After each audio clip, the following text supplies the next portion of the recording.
Halo semua, salam sejahtera Malaysia. Selamat datang ke channel Fels Lifestyle. Terima kasih kerana masih setia bersama di dalam channel ini. Dan kepada yang baru di dalam channel ini, admin mengucapkan selamat datang. Dan selamat Hari Raya Maaf Zahir dan Batin kepada seluruh umat Islam di seluruh Malaysia. Tuan-tuan dan puan yang amat dihormati, baru-baru ini kita dikejutkan dengan satu insiden yang mencemaskan. Satu insiden yang berbahaya.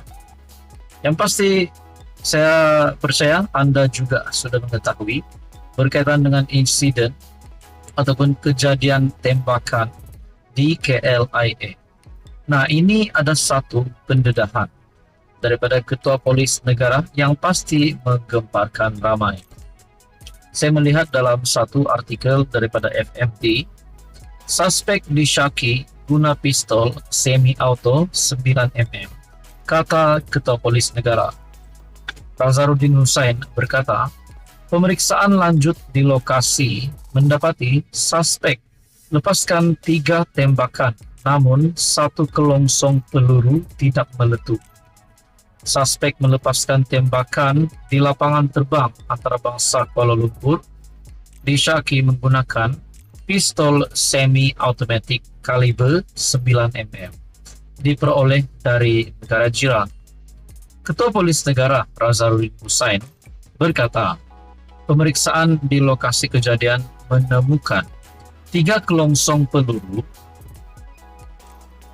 dengan 1 daripadanya tidak meletup, 1 daripadanya belum meletup. Suspek memiliki senjata itu secara haram dan dipercayai diperoleh dari negara jiran. Bagaimanapun, siasatan masih dilakukan pihak kita, yaitu pihak polis, katanya kepada utusan Malaysia.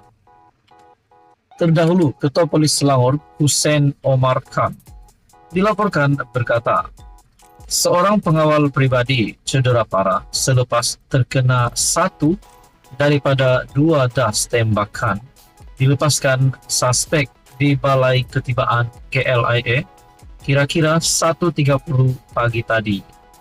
Katanya, siasatan lanjut mendapati suspek sebenarnya mahu melepaskan tembakan ke arah isterinya yang dipercayai sedang menunggu kepulangan jemaah umrah.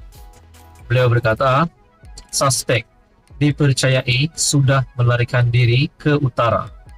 Dalam kejadian awal pagi tadi, katanya, suspek pada mulanya melempar mercun hingga mencederakan 2 orang awam sebelum menghampiri mangsa yang diiringi 2 pengawal pribadi dan melepaskan 2 tembakan pada jarak 3 meter hingga 4 meter. Menurutnya, pengawal pribadi yang terkena tembakan di perut itu kini dalam keadaan kritikal.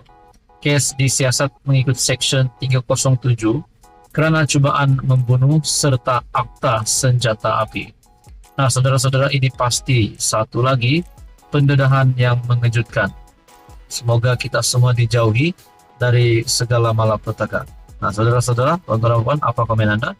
Sekian saja, teruskan bersama di dalam channel ini untuk info yang seterusnya. Halo semua, salam sejahtera Malaysia. Saudara-saudara, tuan-tuan dan puan, terima kasih kerana masih setia bersama di dalam channel ini.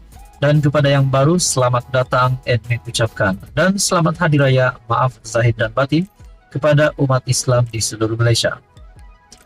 Tuan-tuan dan puan yang amat dihormati, baru-baru ini kita mendengar pemimpin UMNO yang menggelar pemimpin DAP ataupun menteri DAP.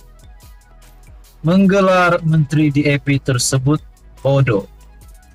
Dikongsikan daripada Syahabuddin Husin. Seperti yang kita tahu, berita baru-baru ini, Ketua Pemuda UMNO Dr. Akmal Saleh selar menteri DAP ataupun berkata menteri DAP sebagai bodoh. Ini pasti satu lagi isu hangat di antara UMNO dan DAP.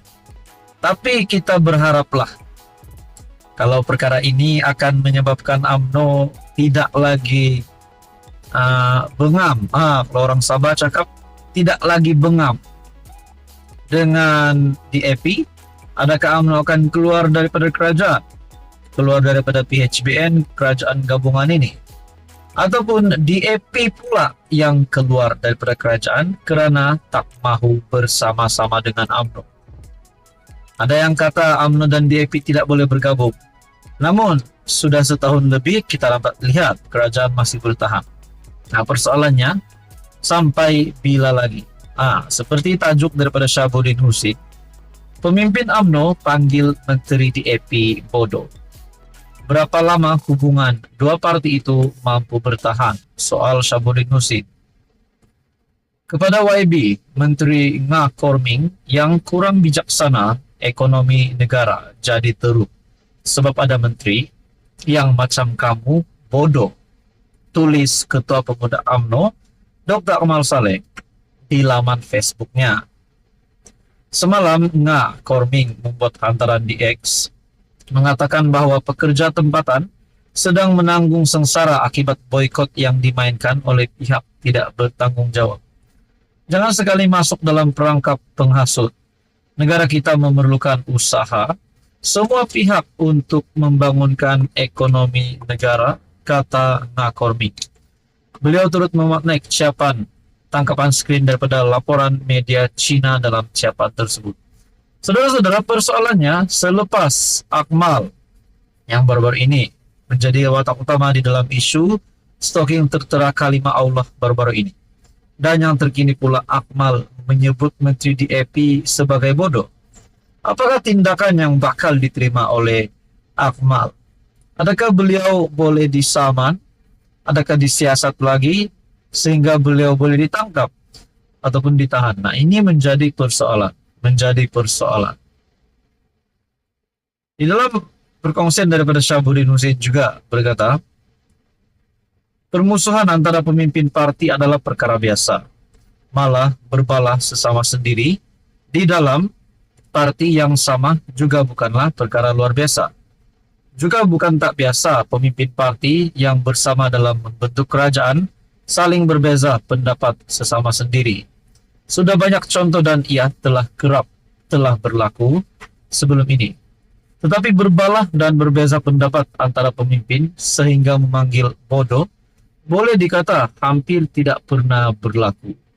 Kebanyakan pemimpin selalunya mengelak untuk menggunakan perkataan bodoh kerana dianggap perkataan yang kurang sopan serta kasar. Biasanya orang menggantikan perkataan bodoh itu dengan perkataan kurang cerdik untuk kelihatan lebih sopan dan tidak menyinggung perasaan lawan. Biasanya orang menggantikan.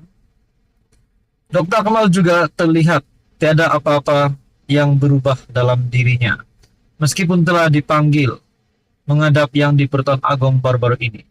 Ini adalah pertama kali UMNO dan DAP saling bekerja sama. Tetapi DAP sudah pernah bekerja sama dengan pelbagai parti seperti Bersatu dan PAS. Meskipun ketika wujud kerjasama antara Bersatu, PAS dan DAP kerap juga berlaku perbalahan, namun tidak pernah sampai terkeluar perkataan bodoh oleh mana-mana pemimpinnya. Sebaliknya dengan DAP, sementara UMNO telah berpuluh tahun berbalah dengan parti itu, apabila sudah berkawan, hanya setelah 15 bulan tempo dilalui, nampaknya kecenderungan untuk bergaduh lebih tinggi. Berapa lamakah persahabatan yang terjalin antara UMNO dan DAP sekarang mampu dipertahankan? Apakah semua ini petunjuk UMNO dan DAP bakal berpisah semula? Itulah persoalan yang dilontarkan oleh Syahabuddin Husin, dan saya rasa itu menjadi persoalan kita juga. Apa komen Anda? Sekian saja, teruskan bersama di dalam channel ini.